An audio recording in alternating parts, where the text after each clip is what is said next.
इस अध्याय के प्रश्नावली 4.1 का आगे के प्रश्नों को अब हल कर लेते हैं। तो जो अगला प्रश्न है वो है निम्न स्थितियों को द्विघात समीकरणों के रूप में निरूपित कीजिए। इसके अंदर कुछ प्रश्न दिए हैं, इनमें से पहले प्रश्न को हल कर लेते हैं। तो पहला है आयताकार भूखंड का क्षेत्रफल 528 मीटर स्क्वायर है। क्षेत्र की लंबाई मीटरों में दी गई है, चौड़ाई के दुगने से 1 अधिक है। तो हमें भूखंड की लंबाई और चौड़ाई ज्ञात करनी है। तो चलो इसको हल करते हैं। तो सबसे पहले हम क्या करेंगे, एक आयत का निर्माण करेंगे।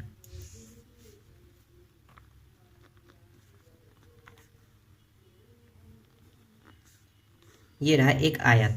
अब प्रश्न में क्या कहा है कि प्रश्न में कहा है कि जो लंबाई है वो चौड़ाई से 2 गुना प्लस 1 अधिक है। तो चौड़ाई को अगर हम कुछ मानेंगे तो जो लंबाई है वो क्या हो जाएगा, दुगने से 1 अधिक हो जाएगा। तो हम यहाँ पे मान लेते हैं चौड़ाई को y मान लेते हैं। तो लंबाई क्या बन जाएगा, लंबाई इसके 2 गुना हो जाएगा, मतलब 2 गुना तो 2y हो जाएगा, और 2 गुना से कितना अधिक, 1 अधिक। तो ये हो गया 2y प्लस 1 हो गया। अब दिया है उस मान को लिख लो। तो यहाँ पे लिखो, दिया है आयताकार भूखंड का क्षेत्रफल बराबर 528 मीटर स्क्वायर दिया है। और हमने चौड़ाई को क्या माना है, चौड़ाई को y माना है। तो यहाँ पे लिखो माना चौड़ाई बराबर y मीटर, तथा लंबाई बराबर क्या होगा, बराबर हो जाएगा 2y प्लस 1 मीटर। तो ये हो गया लंबाई। अब हम जानते हैं, यहाँ पे लगाएंगे, हम जानते हैं, हम क्या जानते हैं कि हम ये जानते हैं कि जो आयत का जो क्षेत्रफल है उसका जो सूत्र होता है वो लंबाई गुणी चौड़ाई होता है। तो इसी को हम लिखेंगे कि हम जानते हैं लगा के आयत का क्षेत्रफल बराबर लंबाई गुणित चौड़ाई। आयत का क्षेत्रफल हमने कितना, आयत का क्षेत्रफल यहाँ पे कितना दिया हुआ है, तो आयत का क्षेत्रफल दिया हुआ है 528। तो यहाँ पे लिखो 528। इसी तरह से लंबाई जो है वो कितना है, तो लंबाई है 2y प्लस 1, और चौड़ाई कितना है, गुणित लगाओ, चौड़ाई y है, गुणा कर दो। तो गुणा करेंगे तो ये हो जाएगा 2y का वर्ग प्लस y। यहाँ पे कितना है 528। ये जो 528 इसको इस पर पक्षांतर कर देंगे तो यहाँ पे क्या बचेगा, सिर्फ 0 बचेगा, और 2y का वर्ग प्लस y माइनस 528। अब ये वाला जो मान है इसको इस साइड ले आते हैं, और इस वाले जो ये पूरा मान है इसको इस साइड ले आते हैं। तो कोई भी चिन्ह में परिवर्तन नहीं होगा। क्यों, क्योंकि यहाँ पे दोनों मान अदला बदली हो रहा है। तो यहाँ पे आ गया 2y का वर्ग प्लस y माइनस 528 बराबर 0। और यही हमें क्या करना था, ज्ञात करना था, एक समीकरण का हमें इस प्रश्न में निर्माण करना था। तो ये रहा इसका आंसर। आगे बढ़ते हैं अब अगले प्रश्न की ओर। दूसरा है 2 क्रमागत धनात्मक पूर्णांकों का गुणनफल 306 है। तो हमें पूर्णांकों को ज्ञात करना है। तो हमें क्या करना होगा कि हमारे पास न तो प्रथम क्रमागत संख्या का मान दिया है, न तो द्वितीय क्रमागत संख्या का मान दिया है। तो हमें क्या करना है, दोनों क्रमागत संख्या को मानना है। तो प्रथम माना, यहाँ पे लिखो माना प्रथम क्रमागत संख्या बराबर x है। तो द्वितीय क्रमागत संख्या क्या होगा, संख्या बराबर होगा x प्लस 1 होगा। ऐसा हम क्यों मान रहे हैं, प्रथम क्रमागत संख्या को x मान रहे हैं और द्वितीय क्रमागत संख्या को x प्लस 1। ये हम इसलिए मान रहे हैं क्योंकि क्रमागत जो संख्या होता है वो होता है 1 2 3 4, ठीक है। तो x हो गया, x में अगर 1 बढ़ाते हैं तो 1 बढ़ गया, फिर अगर तृतीय कहता तो ये x प्लस 2 हो जाता, और फिर चतुर्थ क्रमागत संख्या कहता तो x प्लस 3 हो जाता। तो इसीलिए ये क्या है, ये क्रमागत संख्या है। तो हमने दोनों क्रमागत संख्या को मान लिया। अब क्या करेंगे, प्रश्न के हिसाब से हल करेंगे। तो यहाँ पे लिखो प्रश्नानुसार।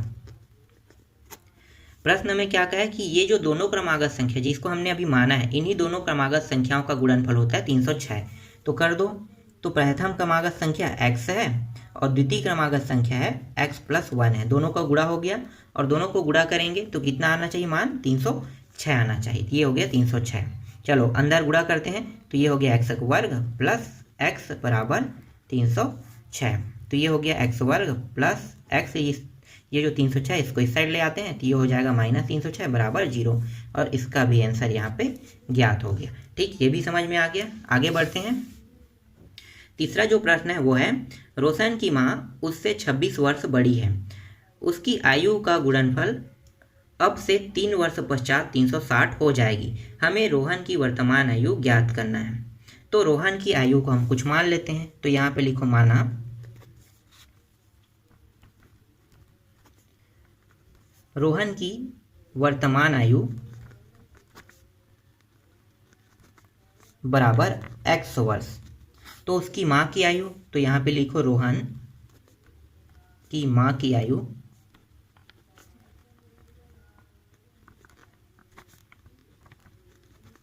बराबर हो जाएगा x प्लस 26 वर्ष। हमने यहाँ पे x प्लस 26 वर्ष क्यों लिखा है? क्योंकि रोहन की आयु से उसकी माँ जो है वो 26 वर्ष बड़ी है। तो रोहन की आयु कितना है? x है। तो x में अगर हम 26 अधिक करेंगे तो क्या होगा? रोहन की जो माँ है वो रोहन से 26 वर्ष बड़ी हो जाएगी। तो यहाँ पे हमने x प्लस 26 इसीलिए किया। अब आगे क्या कह रहा है? आगे ये कह रहा है कि 3 वर्ष पश्चात कह रहा है। तो यहाँ पे अब चलते हैं दोनों की आयु में 3 वर्ष। तो यहाँ पे लिखो 3 वर्ष पश्चात रोहन की आयु। ये जो 3 वर्ष कह रहा है, 3 वर्ष का मतलब क्या है? 3 वर्ष का मतलब है हमें भविष्य में जाना है, 3 साल आगे। तो आगे जाएंगे तो रोहन की आयु में 3 को जोड़ देंगे, तो ये हो गया x प्लस 3 वर्ष। इसी तरह से उसकी माँ की आयु में भी जाएंगे, तो 3 वर्ष पश्चात माँ की आयु।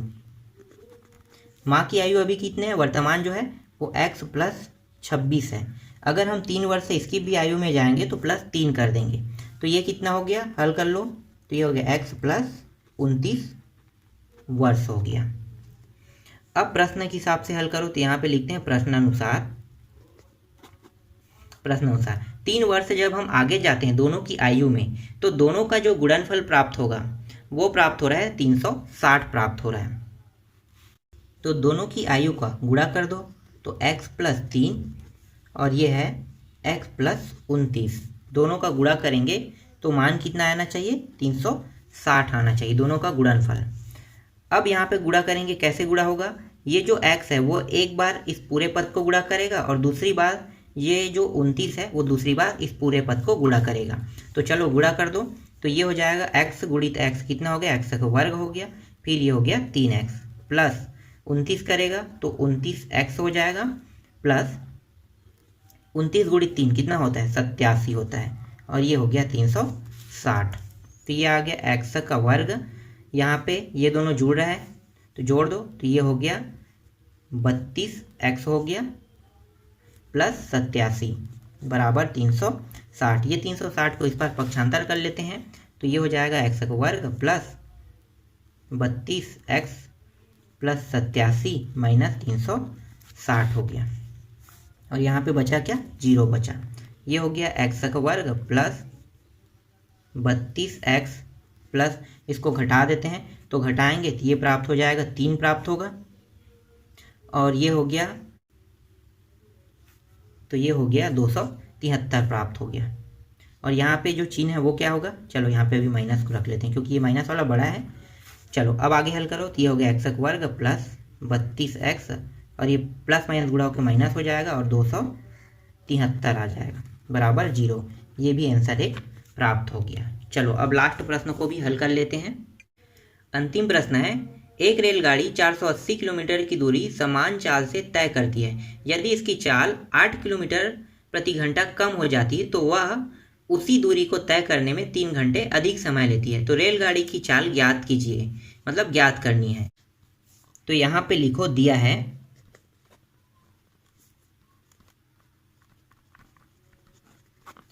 रेलगाड़ी के द्वारा तय की गई दूरी बराबर 480 किलोमीटर है। अब यहाँ पे प्रश्न में कहा है कि रेलगाड़ी की जो चाल है वो 8 किलोमीटर प्रति घंटा कम हो जाएगी। कब कम होगा? जब हम चाल को मानेंगे, क्योंकि हमारे पास चाल का मान तो दिया नहीं है, सिर्फ कम होने का मान दिया है। तो हमें क्या करना होगा? यहाँ पे चाल को मानना होगा। तो यहाँ पे लिखो माना